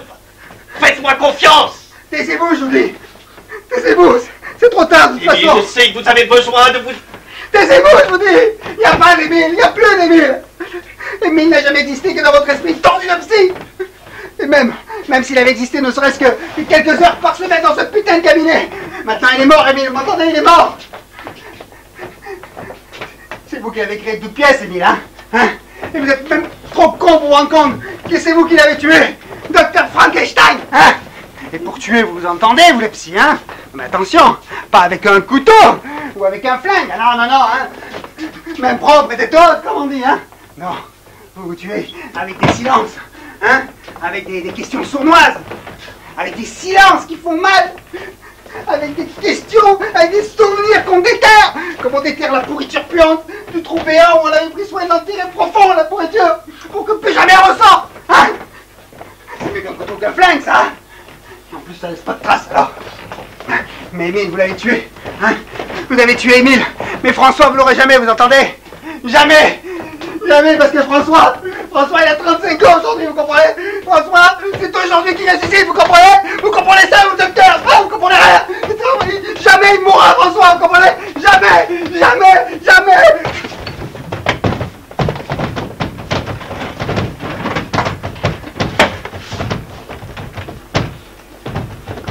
Allô? La pharmacie Malouin, oui, ici le docteur Fischer, au 9 place du colonel Fabien. Faites-moi porter tout de suite une dose de sultamine, je n'en ai plus. Faites vite, c'est pour une urgence psychiatrique.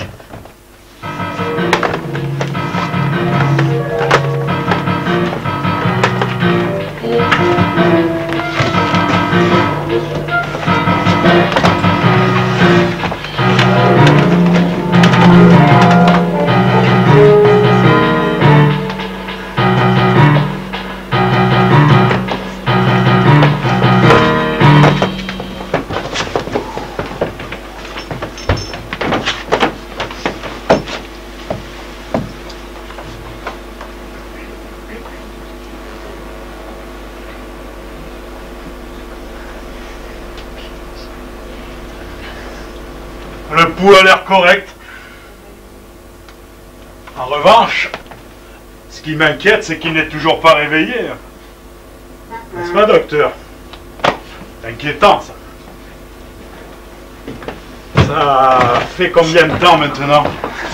Ben, ça fait 10 minutes environ. Hein. Je vous ai appelé tout de suite, il a fait une crise très violente, j'ai rien vu venir. Hein. Bon, ben écoutez, aidez-moi à le mettre sur le divan.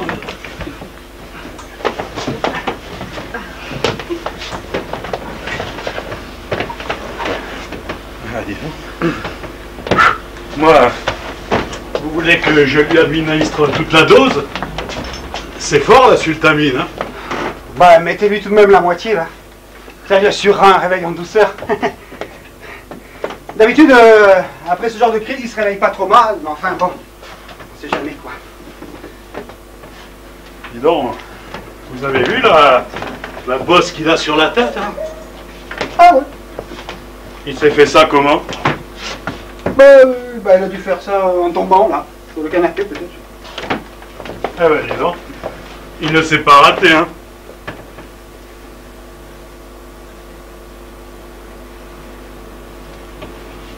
Et voilà.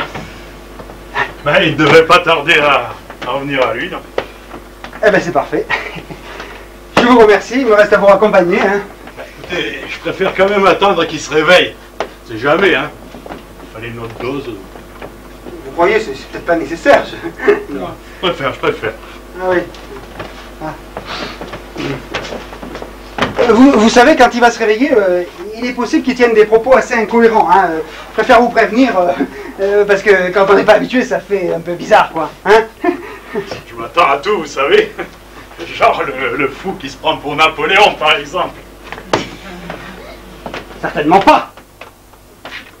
Napoléon est mort. Et c'est ma sœur qui l'a tué.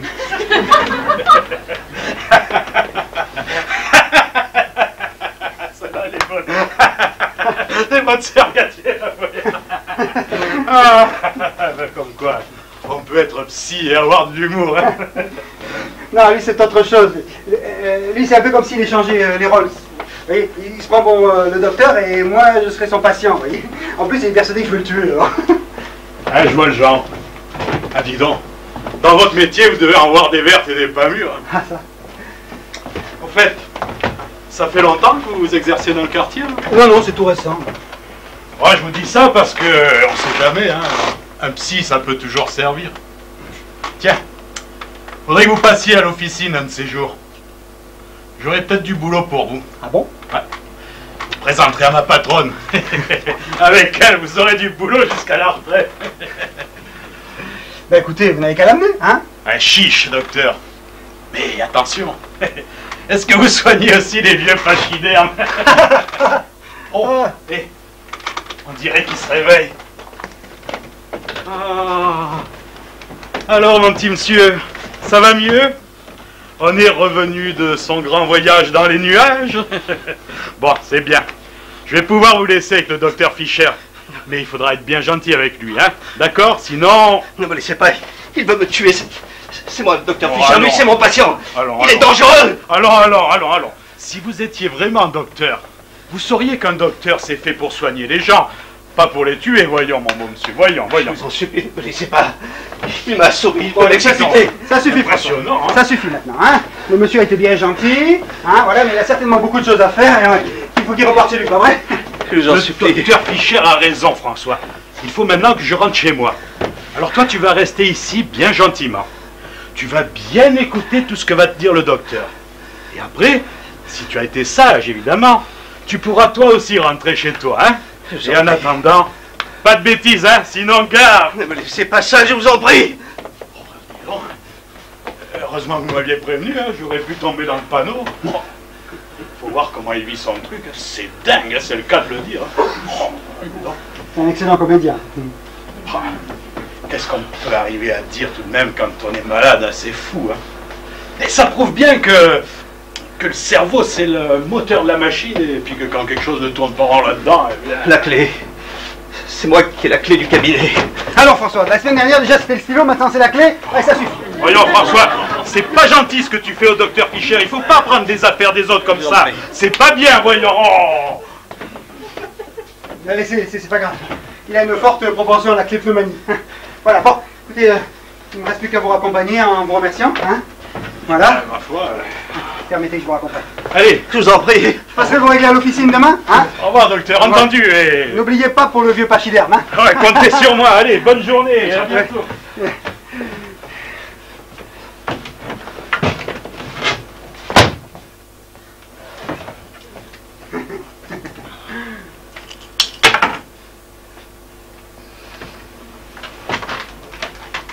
Pas mal tenté.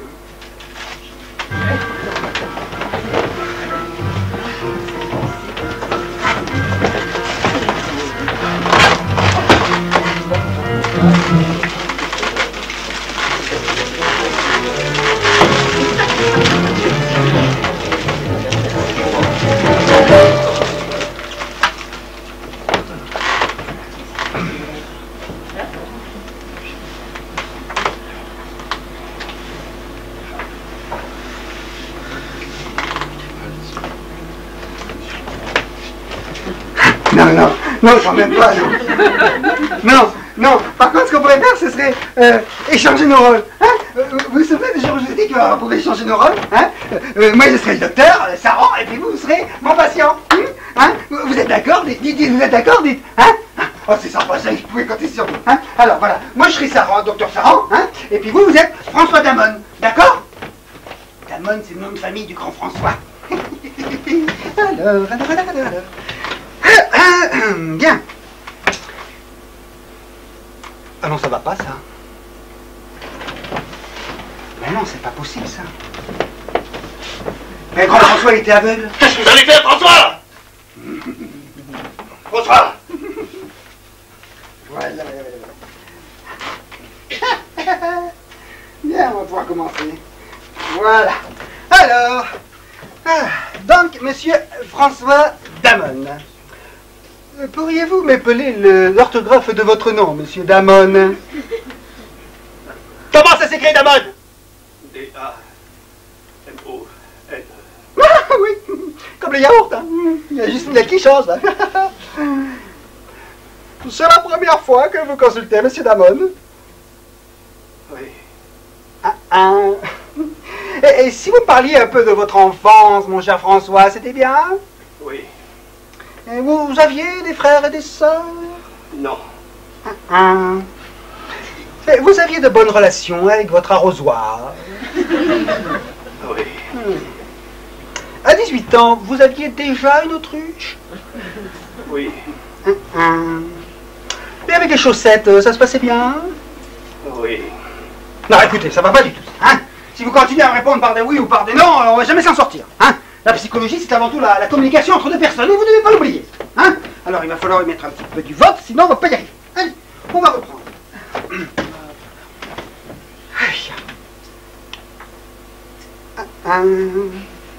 Vous aviez de bonnes relations avec votre arrosoir?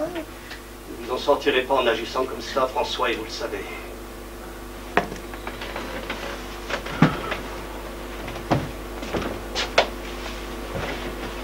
La mort n'est-elle pas la fin de toutes les souffrances, docteur Fischer? Mais peut-être que vous préféreriez abréger les choses, hein? Réfléchissez à ce que vous allez faire, François. Mais ça fait 25 ans que j'y réfléchis. Et c'est la meilleure façon que j'ai trouvé de venger le grand François. Pourquoi moi? Je n'ai aucun rapport ni avec le grand François, ni avec le docteur Saran. Pourquoi vous? Ça, c'est une question de chance. Enfin, dans votre cas, c'est plutôt de la malchance. Votre mort n'aura été due qu'au hasard. Tenez, regardez. Stanislas Fischer, psychologue, diplômé de la faculté de pétanche. Un annuaire qui m'a désigné, c'est ça? François, que vous sachiez qu'au cours des 3 mois que nous avons passés ensemble, je vous ai apprécié, je vous ai respecté, je vous ai écouté. Et surtout, je vous ai compris. Ah, c'est pas de vous, ça, docteur. Je vous ai compris. Je vous ai compris. Je vous ai compris. Écoutez-moi, nom de Dieu! Tout le travail que nous avons fait ensemble va commencer à porter ses fruits très bientôt, François. Nous allons réussir. François, vous êtes un garçon intelligent, tous vos actes le prouvent. C'est vrai, vous n'avez peut-être pas le physique d'Eugène Ier, pas plus que moi du reste. Mais vous avez du charme et vous savez en jouer. Tenez, Christine, ma secrétaire, elle est très sensible à votre charme, vous savez. Vous mentez? Non. C'est récemment confié à moi à ce sujet. Elle vous trouve très séduisant. Foutaise de psy. Qu'est-ce que vous attendez de moi à la fin? Que je vous dise que vous êtes un raté? Un parasite de la société, un pauvre type? Tout juste bon à poser une moquette? Vous venez de ce putain de cabinet pour vous entendre dire toutes les choses que tout le monde pense de vous, mais que personne n'ose vous dire en face, c'est ça? Eh bien, je vais vous faire ce plaisir, je vais vous dire que vous êtes un raté, un pauvre type, une sous-merde. Vous êtes tout ça à la fois, mais pas pour les raisons que vous croyez, non? Vous serez un raté tant que vous ne prendrez pas votre vie à bras le corps, tant que vous laisserez les autres décider à votre place. Vous serez une sous-merde aussi longtemps que vous n'ouvrirez pas les yeux sur les réalités qui vous entourent, que vous n'aurez pas définitivement tiré un trait sur les fantômes du passé, parce qu'elle est finie l'époque. Vous alliez tenir la main du grand François à l'hôpital pour entendre, est fini. Vous avez 35 ans aujourd'hui, François. Vous êtes adulte. Et vous êtes responsable. Comment vous savez pour l'hôpital du grand François? Hélène. Vous avez rencontré Hélène? Allez, on arrête de jouer, François. Vous savez très bien que j'ai rencontré Hélène. C'est vous-même qui avez organisé ce rendez-vous. Vous savez aussi que j'ai tout découvert de votre belle mise en scène. La fausse lettre du docteur Saran et le numéro de téléphone de votre sœur bien à l'évidence.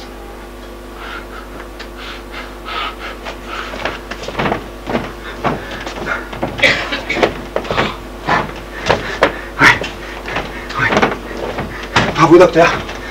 D'accord, bravo. Vous mériteriez de revenir en deuxième semaine. Mais enfin, étant donné les circonstances, malheureusement. Pourquoi teniez-vous à ce que je rencontre Hélène? Parce que je voulais vous donner une chance de sauver votre peau. Puis je m'étais dit que vous arriveriez peut-être à reconstituer le puzzle. Et vous l'avez fait, bravo. Enfin, entre nous, c'était pas bien difficile. Et puis je me suis dit que vous arriveriez peut-être à changer le cours des choses. Hein? À tout changer. Mais là, docteur, vous m'avez déçu. Tellement déçu. Pourquoi? Pourquoi? Vous me demandez pourquoi? Hein? Parce que vous avez cru que j'étais trop con, moi, le pauvre poseur de moquettes, pour vous tromper, vous, les psychologues, hein? Et tout ça à cause d'une malheureuse date de naissance que vous n'êtes même pas donné la peine de vérifier. C'est décevant. Tellement décevant.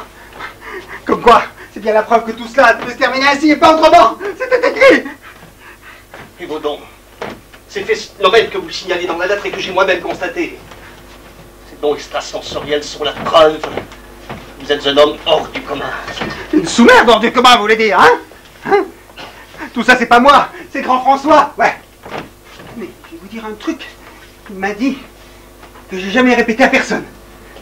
Marqué d'ici 5 minutes, vous pourrez pas le dire non plus. La veille de sa mort, le grand François m'a dit que s'il mourait un jour, ben, il serait toujours présent à mes côtés. Et qu'il m'enverrait des signes de sa présence. Alors, ces fameux phénomènes, c'est pas des signes, ça? Hein? Non, enfin si. Mais c'est vous qui en êtes à l'origine, pas lui. François, le rendez-vous avec votre sœur m'a ouvert les yeux, vous savez.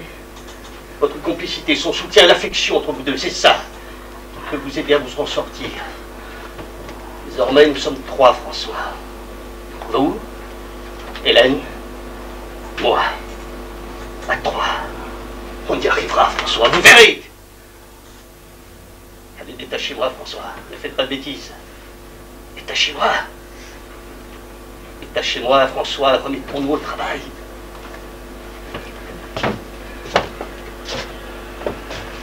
Vous verrez, François. À 3, on est forcément plus fort. Personne ne pourra nous empêcher de gagner. Personne. Personne.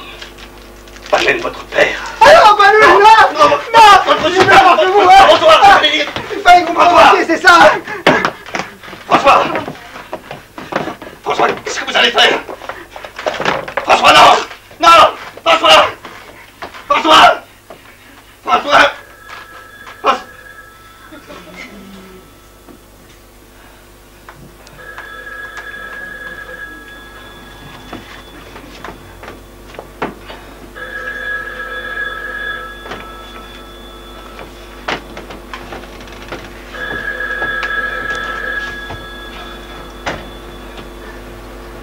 Pas un mot de trop, vous avez compris?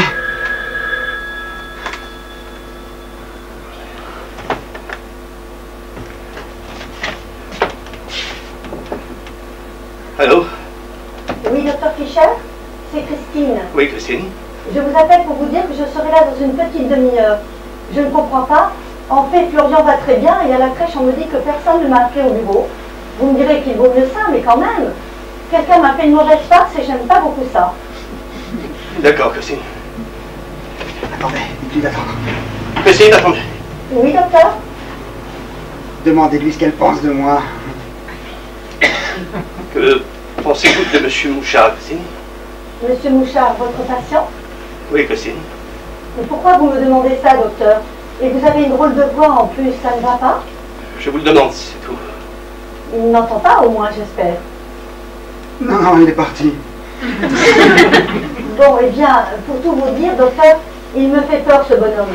Il a un regard lubrique comme j'ai rarement vu et il n'y a rien à faire, je ne peux pas le regarder en face.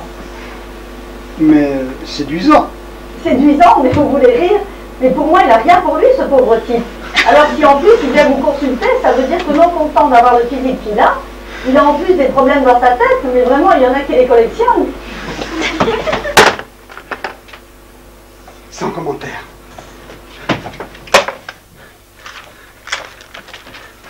François. François, qu'est-ce que vous allez faire? François. François, je vous en prie, j'ai une femme, une petite fille. François! Je vous en prie. Tu as 35 ans aujourd'hui! C'est pour toi que je fais ça, François! François, tu as 35 ans, tu ressuscites!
En conclusion, c'est pour tâcher d'enrayer à la base cette petite dépression que je m'adresse à vous.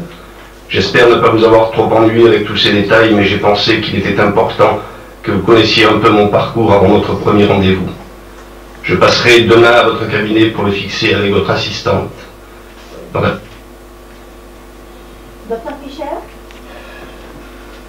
Oui, Christine? Monsieur Méricourt vient d'arriver, docteur. Oui, un instant.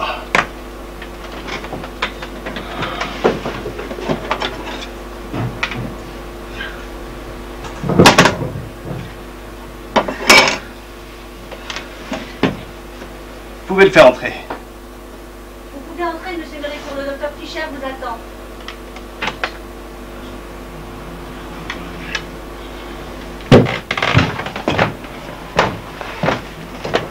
Bonjour, monsieur. Bonjour, docteur.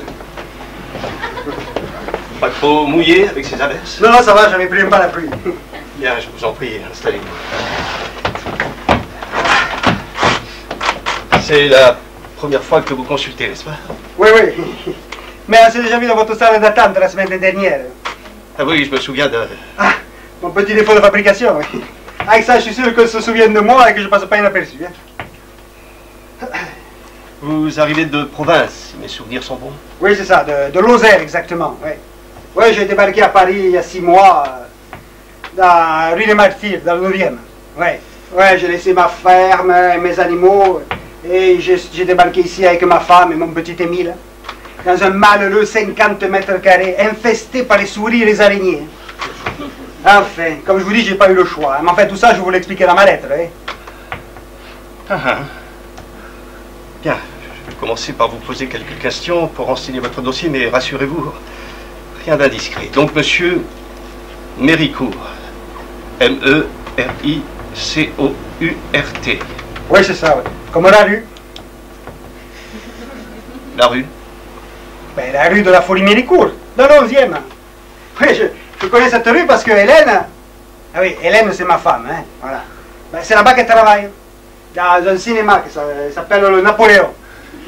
Vous savez, juste en face du magasin de moquettes qui s'est effondré la semaine dernière. Ah, vous avez dû entendre ça aux informations, non? Hein? Ah, excusez-moi, je suis un peu bavard, hein. Enfin, ça aussi, je voulais raconter dans ma lettre, hein. Vous l'avez reçu, ma lettre, au moins, hein? Oui, j'étais justement en train de la relire quand vous êtes arrivé.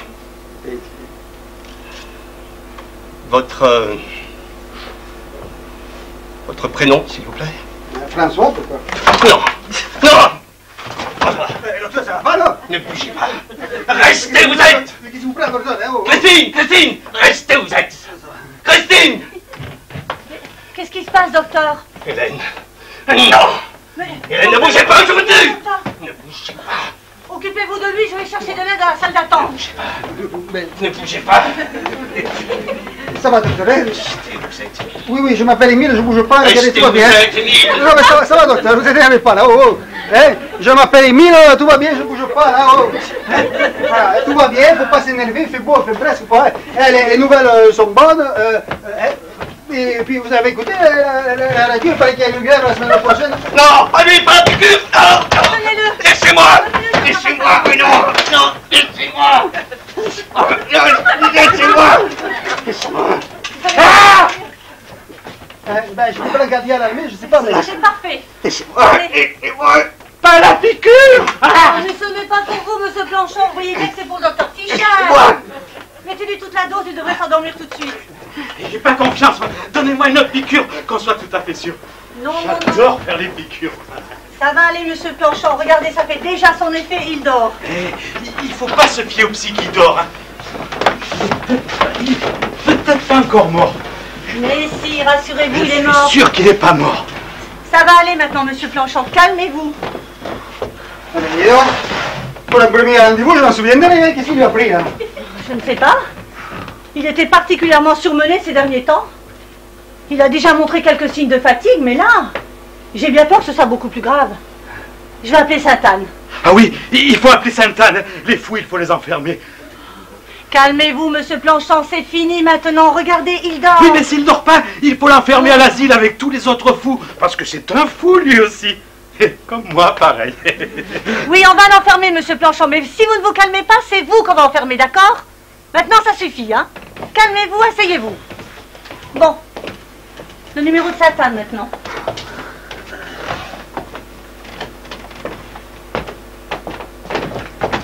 C'est qui, Sainte-Anne? C'est une amie à la dame, voilà. Ah. Et elle est gentille? Oui, oui, elle est gentille, gentille. Forcément. C'est une sainte, alors elle est forcément gentille. Allez. Hé, dites, elle est jolie, Sainte-Anne? Ouais, elle est jolie, ouais. Jolie ou très jolie? Elle est jolie, quoi. Enfin, elle est pas mal, elle est pas mal. J'aime pas bien les femmes pas mal, moi. Je préfère les femmes très jolies. Hé, dites, vous êtes sûr qu'elle va venir au moins? Vous êtes sûr, vous êtes sûr, Mais vous êtes oui, sûr? chut, oh là là, oh. Allô, la clinique Sainte-Anne? Passez-moi les urgences, s'il vous plaît. Très bien, mais faites vite.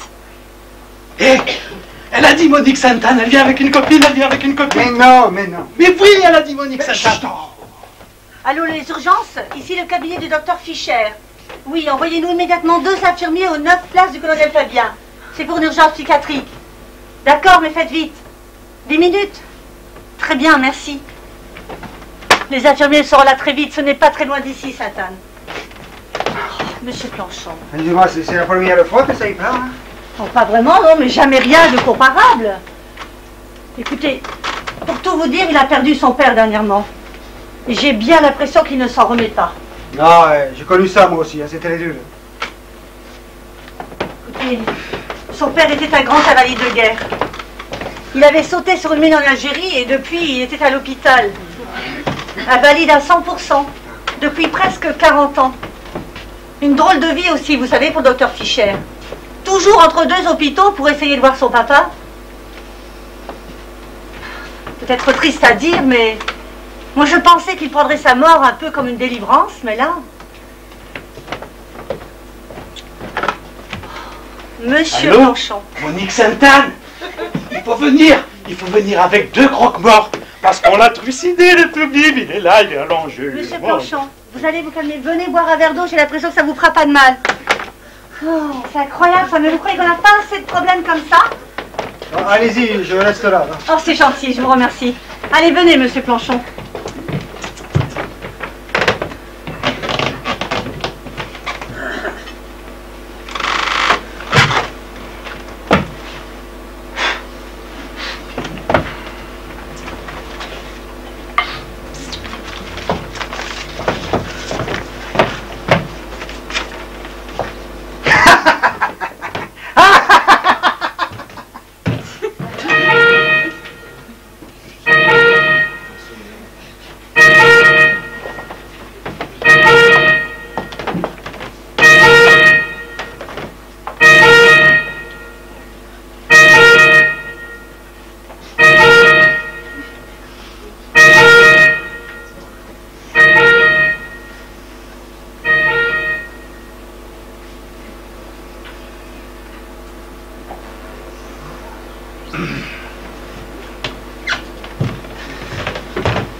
Well,